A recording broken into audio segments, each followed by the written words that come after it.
मार्गदर्शक पूज्य सत्संग चालक जी से मेरा निवेदन है। मंच पर उपस्थित अखिल भारतीय साहित्य परिषद के सभी माननीय पदाधिकारी गण, स्वागत समिति के सभी सदस्यगण, आज जिनके अभिनंदन के निमित्त ये समारोह हो रहा है, ऐसे हमारे उपस्थित सभी 14 सत्कारमूर्ति, उपस्थित नागरिक सज्जन, मातागण, साहित्य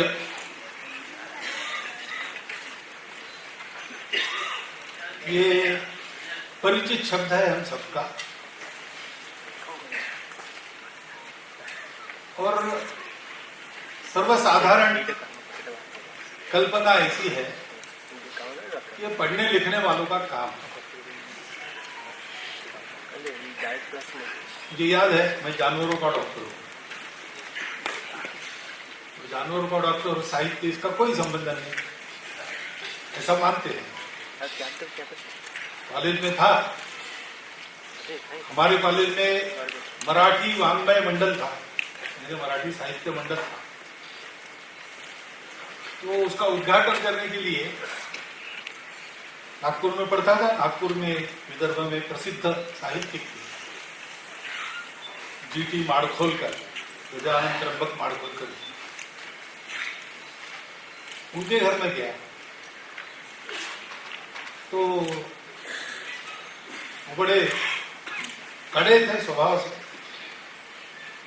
तो पहले तो मैंने कहा कि हमारे वाङ्मय मंडल के उद्घाटन के लिए चलिए, तो कि देखो चलिए चलिए कहते आप लोग, लेकिन समय पर कार्यक्रम शुरू नहीं करते। ऐसे 3-4 बातें उन्होंने कही, बहुत बजा के मेरे से करवा ली थी। कहाँ है साहित्य मंडल? मैंने कहा हमारा नागपुर वेटरनरी कॉलेज है।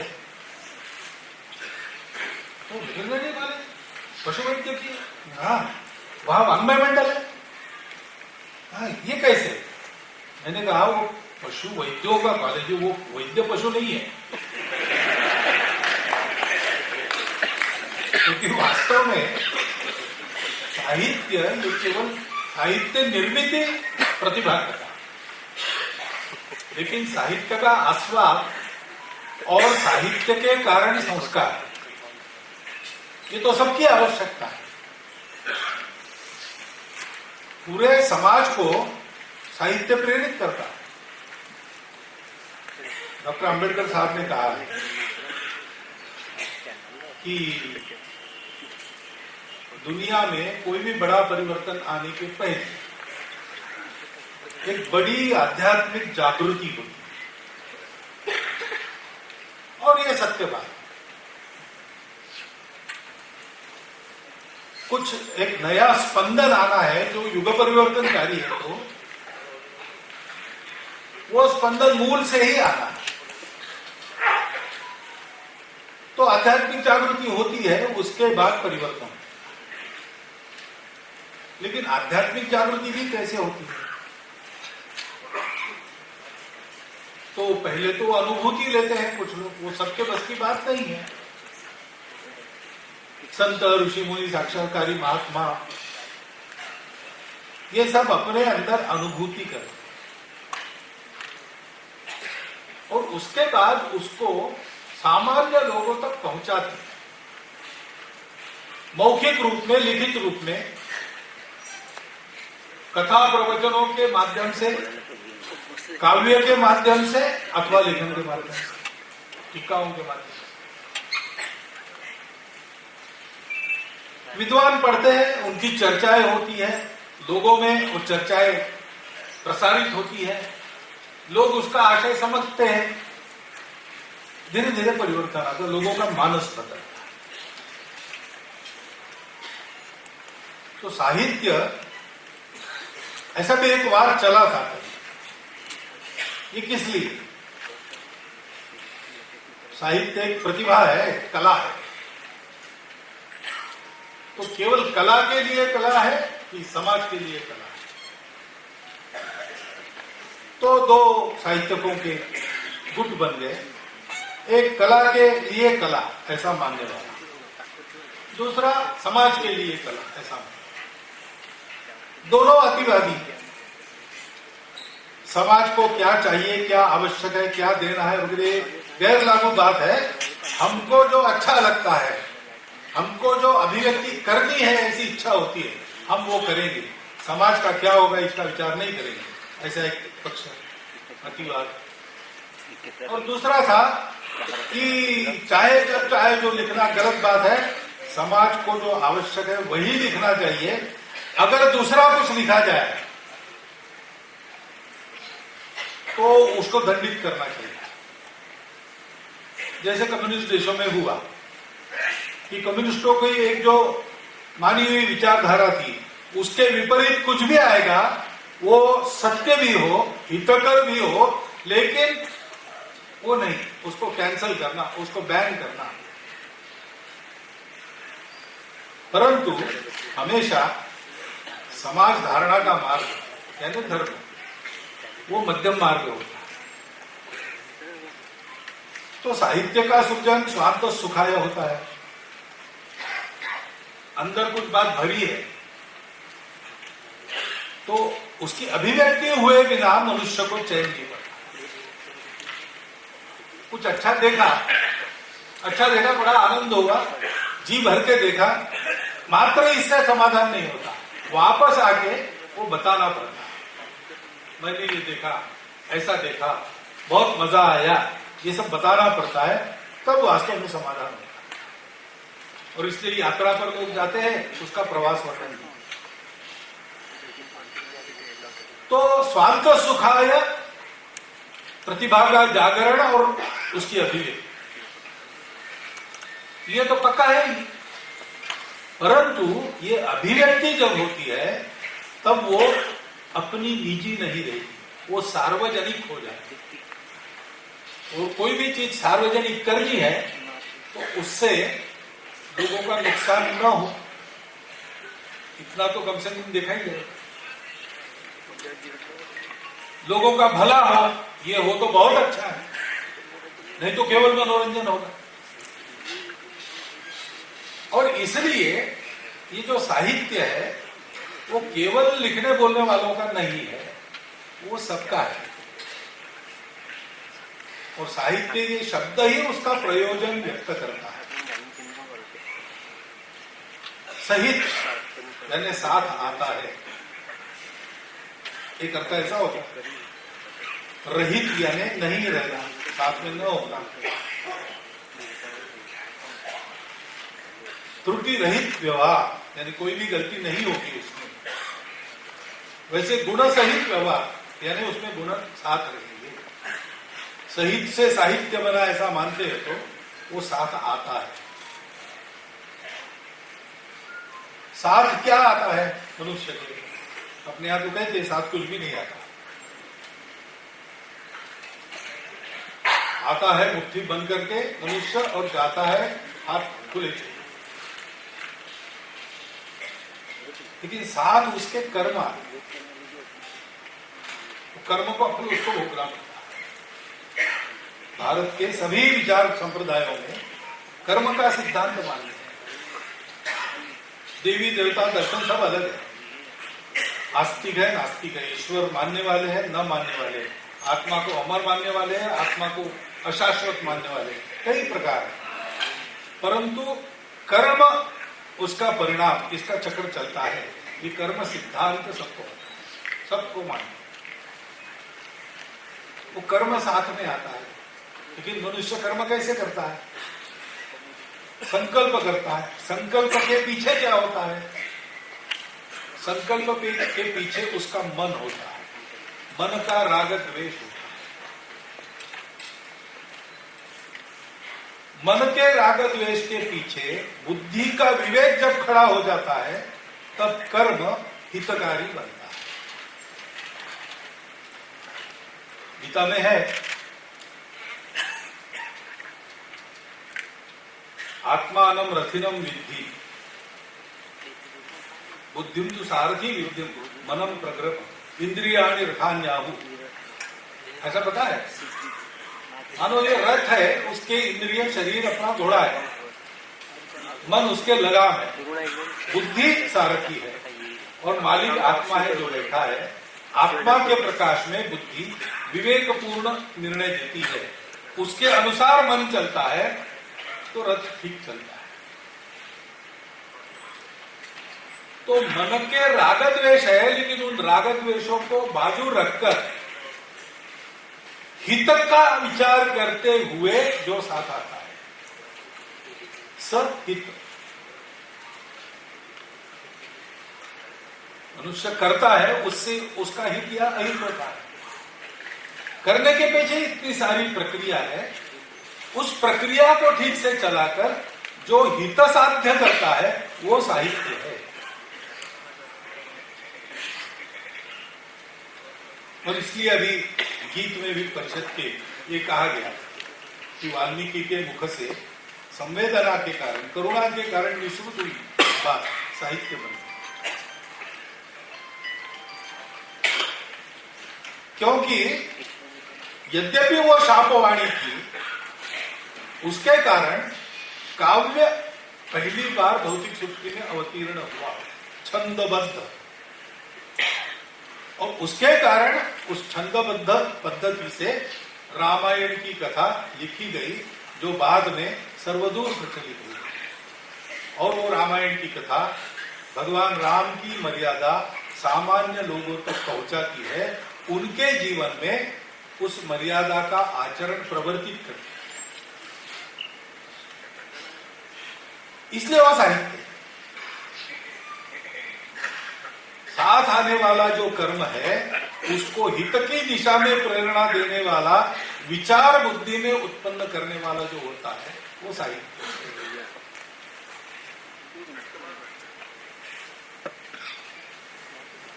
और इस हित की एक व्यापकता होनी चाहिए, नहीं तो आज भी ऐसा न मानते हुए अपने साहित्य से लोगों का दिमाग बिगाड़ने का काम भी बहुत जगह होता है। पहला तो यही होता है, गलत प्रकार की पुस्तकें निकलती हैं। अपने भारतवर्ष में भारतीय परंपरा सब पर लागू है, कोई चाहे न चाहे वो उस परंपरा में है, और वो परंपरा प्राचीन है, अनंत काल से चल रही है, संस्कृति की परंपरा है, आचरण की परंपरा है, वो सबकी है, वो सबके लिए है। वो प्राचीन परंपरा है, चलती आ रही, ये वर्णन सुनकर लोग कहते हैं ये हिंदू परंपरा की बात कर रहे हैं। भारत की ही परंपरा है, और कोई परंपरा भारत में है नहीं। भारतीय लोगों को हिंदू कहना दुनिया ने शुरू किया, इसलिए वो हिंदू परंपरा बनी। लेकिन उसमें जब तक पक्के हैं तब तक इस समाज से, इस राष्ट्र से, इस संस्कृति से किसी को तोड़ नहीं सकते। और इसलिए जब उसको इस अपने मूल से अलग करना है, तब पहला कदम ये होता है कि उसको ये समझाया जाता है तुम हिंदू नहीं हो। उसके लिए साहित्य का सृजन। अब हित साधने वाली बुद्धि देने वाला साहित्य, केवल इतनी ही परिभाषा रही तो वो लोग भी किसी न किसी का हित ही साध रहे हैं, अपने हित में वो साहित्य का प्रयोग कर रहे हैं। इसलिए साहित्य की परिभाषा यहां नहीं रुकती, क्योंकि हित की कल्पना भारत में और दुनिया में अन्यत्र अलग है। जो हित का विचार करेगा वो अपने ही हित का विचार करेगा पहले, और अपने हित के साधक दूसरों का हित है तो उसका विचार करेगा। ये परंपरा बाहर की, क्योंकि वो मानते हैं कि कोई संबंध नहीं है, मैं जब तक हूं तब तक दुनिया है, और दुनिया में मुझे क्या करना है, मुझे बने रहना है, मरना नहीं है। सर्वाइवल, जीवन का पहला काम है सर्वाइवल, और जीवन का दूसरा काम है उपभोग। जब तक हूं तब तक जितना भोग सकता हूं उतना भोग लूं। इसलिए भोगने की क्षमता बढ़ाना, भोगने के साधन बढ़ाना, यही जीवन है। और इसलिए साधन मर्यादित है, भोगने वाले अनंत है, इसलिए स्पर्धा है। स्पर्धा है तो मुझे बलवान रहना है, क्योंकि बलवान जीतेगा, दुर्बल मरेगा। ये दुनिया का नियम है, प्रकृति का नियम है। तो मेरा अन्य लोगों से कोई संबंध नहीं है, मुझे अकेले को जीना है और सुखी होना है। बाकी लोग मेरे उपयोगी होंगे, उतनों को मुझे रक्षा करनी है, उनको रखना है, क्योंकि वो मेरा उपयोगी, मेरा उपयोग, मुझे उपयोग होगा। जिनका उपयोग नहीं उनकी मैं उपेक्षा करूंगा, और जो मेरे उपभोग के आड़े आते उनको समाप्त करूंगा। तो वहां अपने हित का विचार पहला विचार है। अपने हित के संदर्भ में दुनिया का हित है। हमारे यहाँ ऐसा नहीं है। हमारे यहाँ ये संबंध पता है कि हम अलग अलग कुछ नहीं है। सारी दुनिया एक ही अस्तित्व की अनुभूति है, एक ही अस्तित्व की अभिव्यक्ति है। वो विविध रंग की है, दिखती अलग अलग है, लेकिन ये भ्रम है। एक स्तर तक चलता है, भौतिक दुनिया में चलता है। आप अलग बैठे सुन रहे हैं, मैं बोल रहा हूं, मैं खाऊंगा तो आपका पेट नहीं भरेगा, आप खाओगे मेरा पेट नहीं भरेगा, प्रत्यक्ष है। लेकिन भारतीय दृष्टि कहती है कि ये कब तक, कुछ हद दूर तक ये चलेगा। लेकिन कोई माँ है और उसका बच्चा जो मीठा बनाया घर में पूरा खा लेता है चाव से, तो माँ को दुख नहीं होता कि मेरे लिए नहीं बचा, उसको आनंद होता है कि बच्चे ने खाया। तो यहां तो बच्चे ने खाया, माँ का पेट भर गया।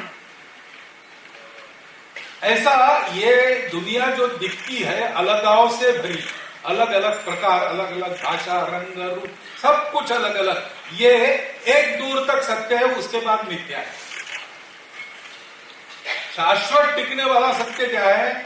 सब कुछ एक है।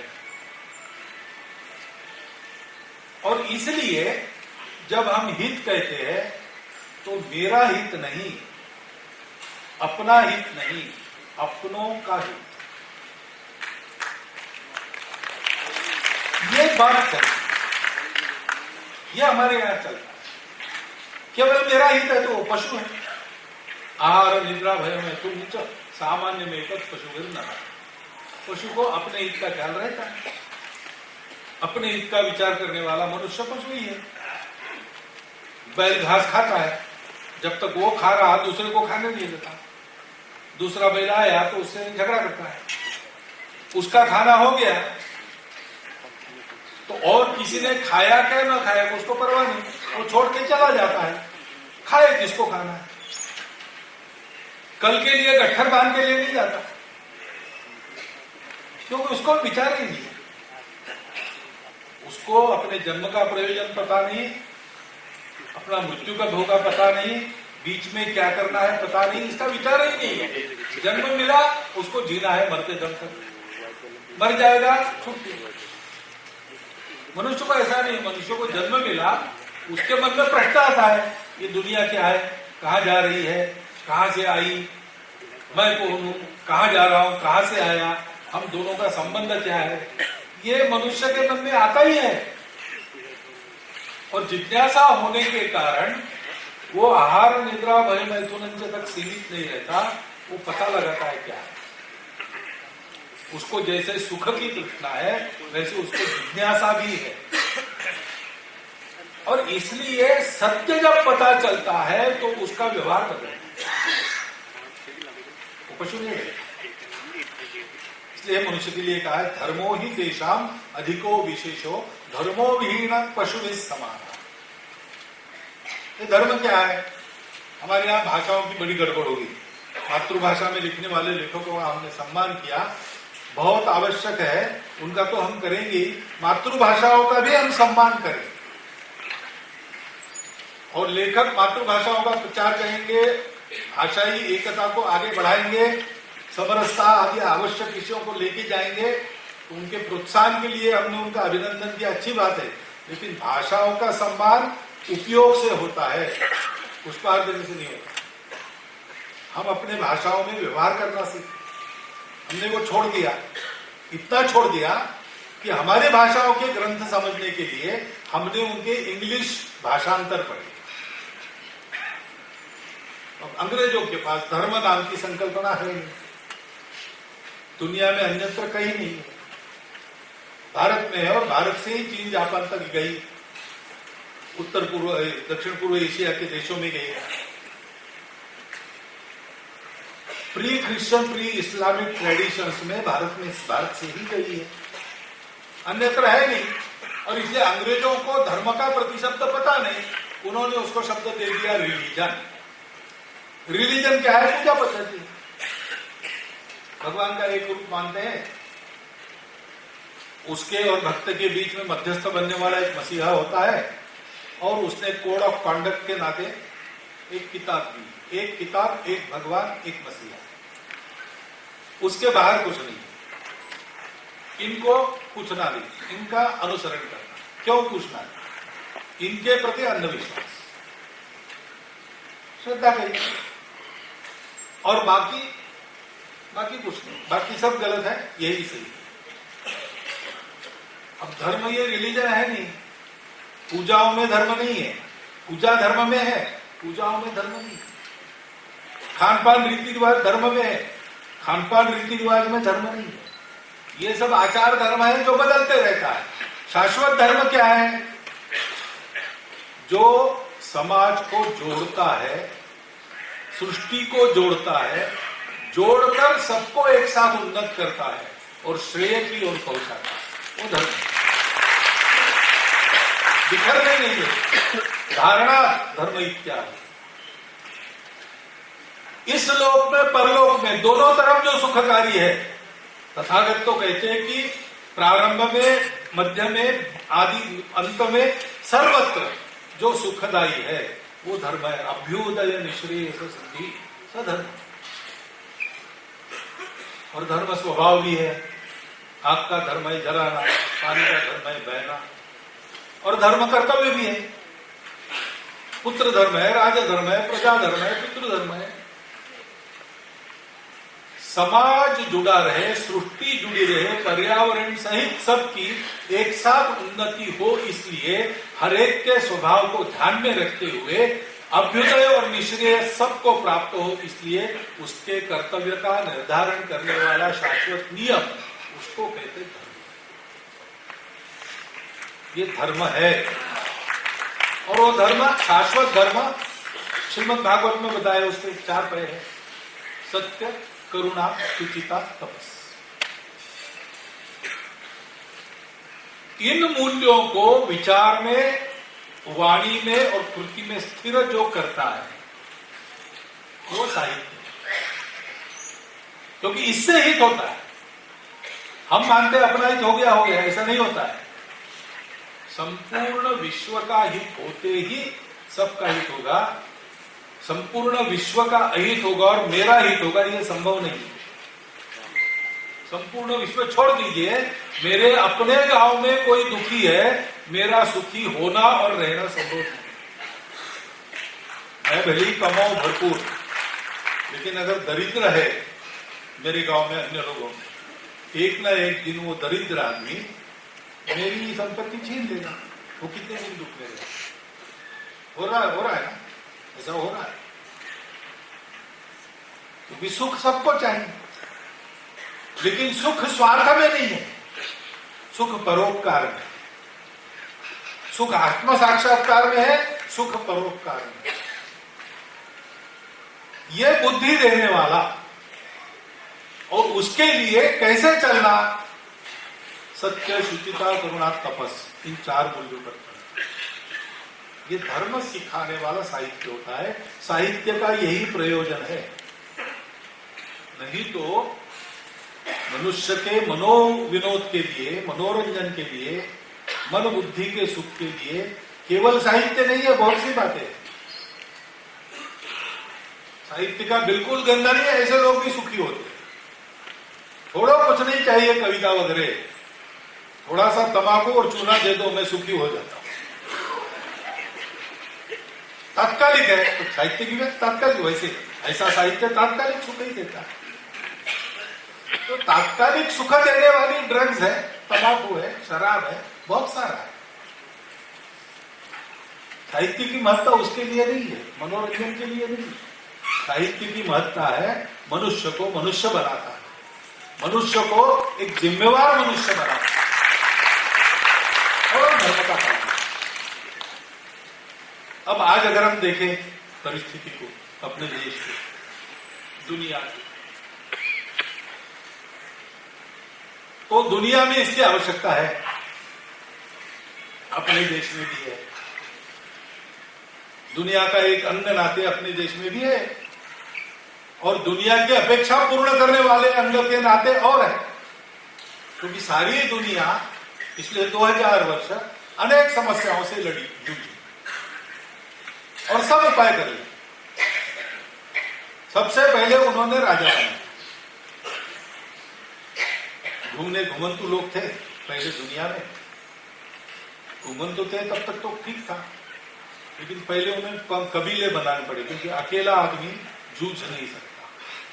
तो मनुष्यों को ध्यान में आया कि जानवरों से भी, हाथी जैसे जानवरों से लड़ना पड़ता है, अकेले से नहीं होता। तो टोली बनी, उनके संबंध हुए, रक्त संबंध हुए, वो कबीले बने। लेकिन कबीलों के झगड़े होते थे, इसलिए दुख तो नहीं गया। भय सतत, सर पर टांगती तलवार। तो भाई इसका नियमन करने वाला कोई एक चाहिए, तो राजा बन गया। राजा बन गया तो बहुत अच्छा चला कुछ भी। राजा के शासन में सब लोग अनुशासित होकर चले, लेकिन राजा भी तो मनुष्य ही है।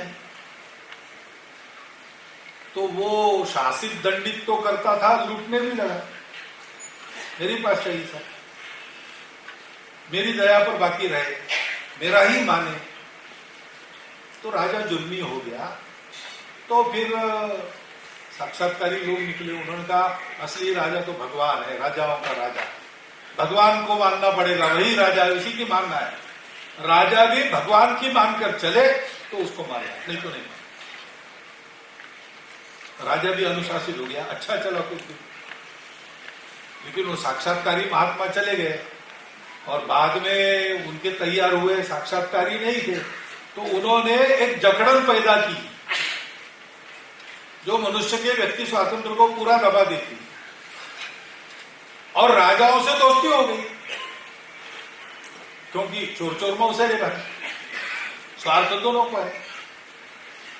तो फ्रांस वगैरह में तो ऐसा होता था कि वहां के तथाकथित आचार्य लोग जागीरदारों से, राजाओं से पैसा लेते थे स्वर्ग में उनकी सीट बुक करने के लिए, रिजर्वेशन करने। तो जनता फिर से त्राही करने लगी, तो विज्ञान का जन्म हुआ। विज्ञान ने कहा कि बेकार बात है, ये अंधश्रद्धा नहीं चलेगी। मनुष्य के सुख के लिए विश्व कैसे चलता है उसके नियम पता लगा रहे, उसके अनुसार चलो, किसी की जरूरत नहीं है भगवान वगैरह। कहाँ है भगवान? भगवान तभी मानेंगे हमारे टेस्ट ट्यूब में दिखेगा तब। और मनुष्य फिर से स्वतंत्र हो गया, कुछ दिन अच्छा चला। लेकिन ये शत्रु मनुष्य का उसके अंदर ही तो बैठा है। काम, क्रोध, लोभ, मोह, मद, मत्सर। तो विज्ञान का भी उपयोग तबाही के लिए किया जाने लगा। अब सुविधाएं इतनी सारी बढ़ी, सुख कहाँ है, संतोष कहाँ है, समाधान कहाँ है? 2000 वर्षों से चले गए, लेकिन कुछ देर अच्छा होता है, बाद में सब मटिया में। तो इतना विज्ञान प्रगत हुआ, कितना सुरक्षित और सुखी चाहिए मानव, लेकिन पर्यावरण का संकट खड़ा। विकास चाहिए तो पर्यावरण छोड़ दो, पर्यावरण चाहिए तो विकास छोड़ दो। दोनों को साथ चलाने वाला कुछ नहीं उनके पास, दुनिया के पास नहीं है। राजा और प्रजा को साथ चलाने वाला कुछ नहीं है। पंथ संप्रदाय और भक्त इनको साथ चलाने वाला कुछ नहीं है। शरीर मन बुद्धि को साथ चलाने वाला कुछ नहीं है। धर्म, अर्थ, काम, मोक्ष, अर्थ, काम, मोक्ष मालूम है उनको, साथ लगाने वाला धर्म मालूम नहीं। और उनको अब ये पता चला है, 200 साल पहले से सोचते सोचते आज उनको पता चला है कि इसकी पूंजी भारत के पास है। और एक समय था जब इसके आधार पर भारत ने एक सुखी, सुंदर, शांतिपूर्ण दुनिया को चलाया। शस्त्रों से नहीं चलाया, राज्य नहीं छीना किसी, केवल प्रेम के भरोसे चलाया। तो दुनिया आज चाहती है, दुनिया के चिंतक बोल रहे कि हमको भारत से ही सीखना पड़ेगा। और दुनिया राह देख रही कि अपनी सीख पर खड़ा होकर भारत खड़ा हो। तो दुनिया को तो जरूर है, दुनिया के अंदर के नाते भारत को भी जरूर है, लेकिन दुनिया को जरूर है, इसलिए उस जरूर को पूरा करने वाला भारत चाहिए, इसलिए भी भारत को जरूर। अब स्थिति ऐसी है कि बीच के काल में जो परकीय राज्यकर्ता आए, उन्होंने पहले से जो हमारी बीमारी लग गई थी हमको, उसको और बढ़ाया। हम भूल गए थे अपने आप। महाभारत के काल में इसके उदाहरण मिलते हैं, महाभारत में वर्णित है। वहां जात पात की चर्चा चलती है,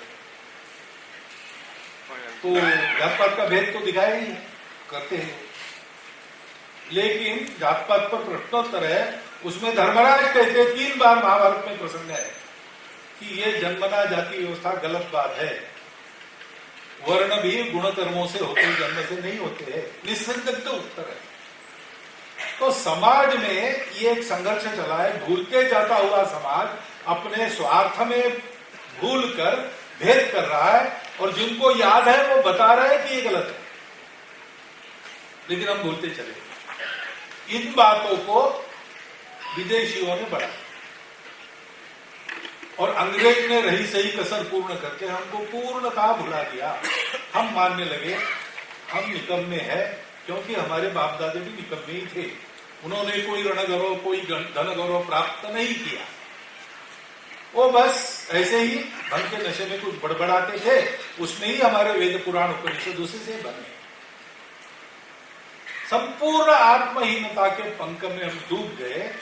इस समाज में इसकी जो बपोती है, जो दुनिया को देने के लिए उसकी बपोती बनाई है भगवान ने, उस धर्म को याद कैसे दिलाए?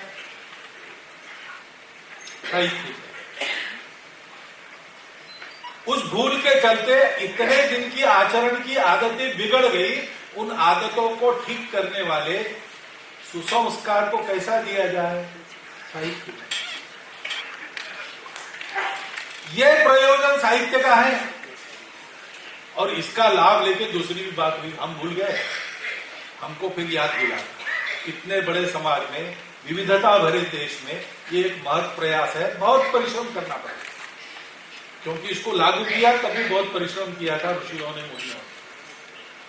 वर्णन है कि कठोर तप किया था। भद्रम इच्छन्तर ऋषि स्वरिता तपो दीक्षाम उपसे दुरग्रे। उनकी इस कठोर तपस्या के कारण राष्ट्रम बलम ओजस्य जातम तदस्मै देवा उपसन्नमतु। उसी प्रकार हम देवों के साथ बैठकर उपासना करें, ऐसा अर्थ है। ये सारी घुमंतु जमात जो दिखती है घूमती हुई, वो अपने स्वेच्छा से घर बार छोड़कर बाहर निकली थी उस समय, और एक एक विधा के गुणों को, संस्कारों को देने के लिए घर घर जाने का काम करती थी। वो घुमंतु है इसलिए पतित नहीं है, घुमंतु तो उनका व्रत है। आज भी बाहर निकलते हैं तो घर में पूजा करके निकलते हैं, धर्म करने जा रहे हैं ऐसा कहते हैं। इतना परिश्रम हुआ था, बिल्कुल श्रीलंका से लेकर तिब्बत के चीन की तरफ ढलान तक, और अफगानिस्तान के पश्चिम से चिलिन नदी की पूरब तक हम ऐसे थे। सो प्रयास, आज भी ऐसे परिश्रम करना पड़ेगा। तो सारे देश को जगाना एक काम है। दूसरी तरफ इस भूल का लाभ लेके हमारे देश में ऐसे भी लोग खड़े हो गए कि इसको भूल कर, और जो गलत दिशा पकड़ी उसी को सही दिशा मानकर, और जैसे गलत दिशाओं में चलने वाले दुनिया में प्रभाव का स्वभाव है, उसको हमारे सामान्य लोगों पर थोपने का प्रयास वो करते हैं।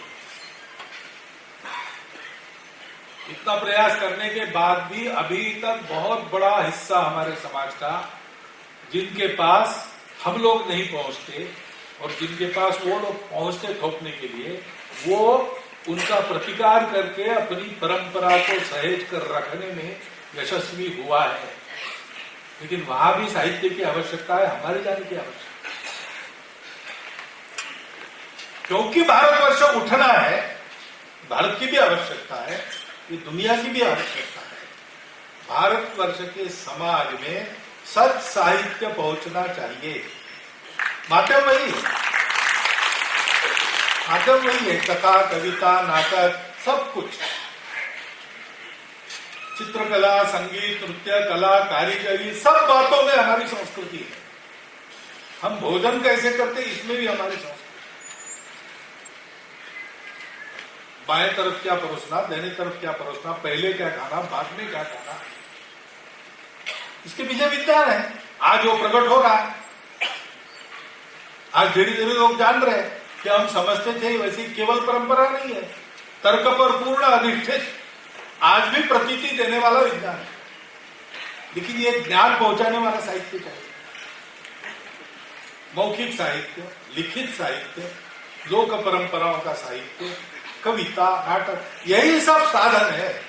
ये पहुंचाना है, ये पहुंचाना, ये गंतव्य अखिल भारतीय साहित्य परिषद है। लोगों की आत्मविस्मृति, उसके कारण विस्मृति में चला गया इतिहास, विस्मृति में चले गए ग्रंथ, लोगों को बिगाड़ने के लिए होने वाले प्रयास, आदि आदि सब बाधाओं का सफल प्रतिकार करते हुए फिर से अपने देश को संगठित, बल संपन्न, आत्म तेज से तेजस्वी ऐसे रूप में खड़ा करना और विश्व की आवश्यकता पूरी करना,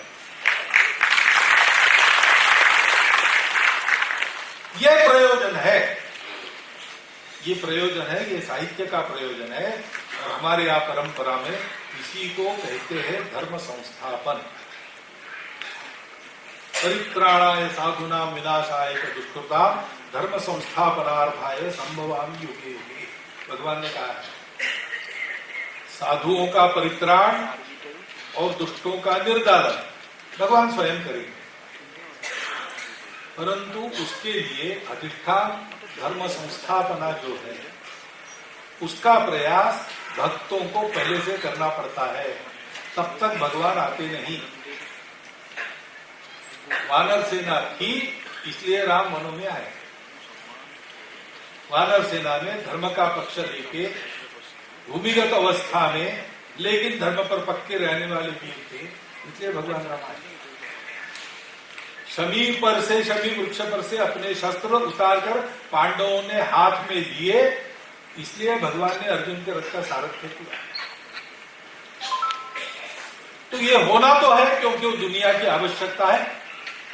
और हमारे शास्त्रों के अनुसार 4,32,000 वर्ष गुणा 5,125 वर्ष, इतना लंबा कालावधि दुनिया और चलने वाली है, इतने में समाप्त नहीं होगी। इसलिए अभी के स्थिति में दुनिया फिर से तर जाए, ये होना ही है, ये होना ही है। लेकिन होने के लिए, धर्म संस्थापना के लिए, भगवान को स्मरण करते रहने वाले और लोगों पर उपकार करने वाले, उपकार का अहंकार किए बिना लोगों को अपने जैसा और अच्छा बनाने का लोक संग्रह का काम करने वाले लोग चाहिए। साहित्य परिषद को साहित्य के माध्यम से ऐसा लोक संग्रह करना पहला काम होता है। लोक संग्रह में लोगों को जोड़ना, जैसे है वैसे जोड़ना। जोड़ना है तो विविधता तो है, और विविधता को मान्यता है अपने यहाँ, बाहर नहीं है। हम ही सही, बाकी सब गलत। हमारे यहाँ हम भी सही, तुम भी सही, दोनों साथ चलेंगे, ऐसा है। अलग अलग दिखने वाले साथ नहीं चल सकते, ऐसे बाकी लोगों की मान्यता है। सब अलगता नहीं है, विशिष्टता है, वो साथ चलेगी ही, क्योंकि वो एक की ही विशिष्टता है, एक की ही विविधता है। विविधता में एकता केवल नहीं, एकता की ही विविधता है, ये हमारा कहना है। उस आधार पर भारतवर्ष की ये जो अच्छे लोगों का सब चकरा देने वाली विविधता है, भाषाओं की, प्रांतों की, जात पात की, सब बातों को जोड़ना और एक संघ समाज उत्पन्न करना, ये करना पड़ेगा। उसके लिए साहित्य का माध्यम कहाँ उपयोगी आ सकता है, कैसे उपयोगी आ सकता है, ये सोचना पड़ेगा, जाना पड़ेगा हर जगह। देश भर के साहित्यकारों को जुटाकर ये ध्येय मंत्र उनको देना पड़ेगा।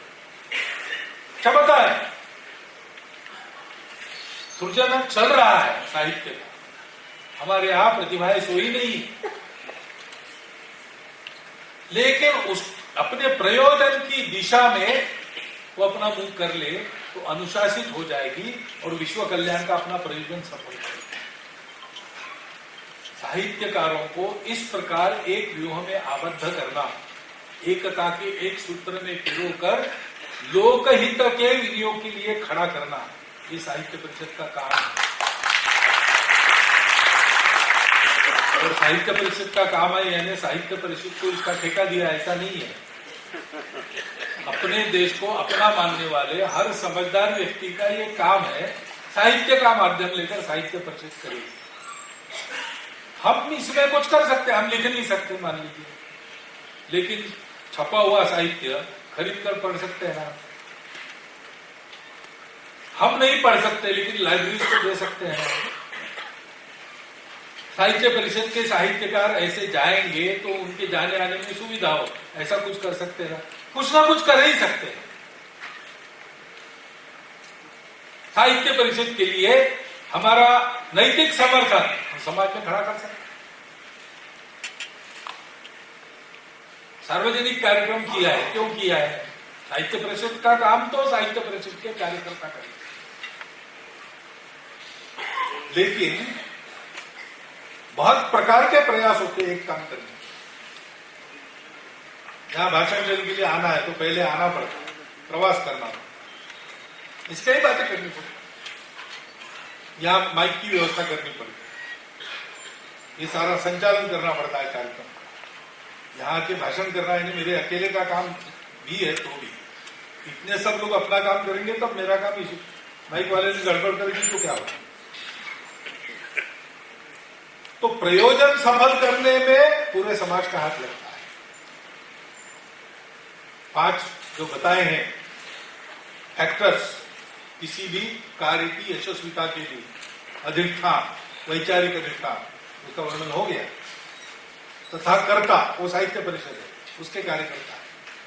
करणम च पृथव्य, अलग अलग प्रकार की कार्य, प्रत्येक काम की अपनी होती है, साहित्य परिषद की अपनी कार्य पद्धति होती है।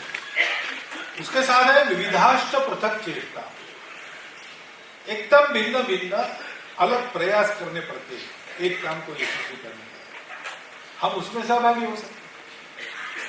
ये करते हैं 4 तो दैवम चैवात्र पंचम, 4 ठीक होने से 5वां अपने आप लाइन में लग जाता है।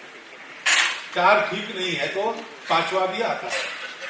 दैव कहिए, भाग्य कहिए, ईश्वर की इच्छा कहिए। वानरवीर तैयार है, भगवान राम आएंगे। अर्जुन तैयार है, मोह मुक्त होकर चापो बाण हाथ में लेकर रथ पर सवार है, कृष्ण सारथ्य करेंगे।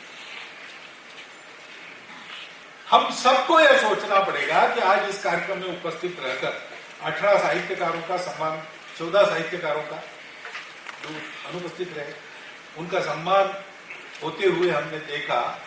तो एक तो प्रयोजन आपने साध्य कर लिया, साहित्य परिषद को प्रोत्साहन मिला।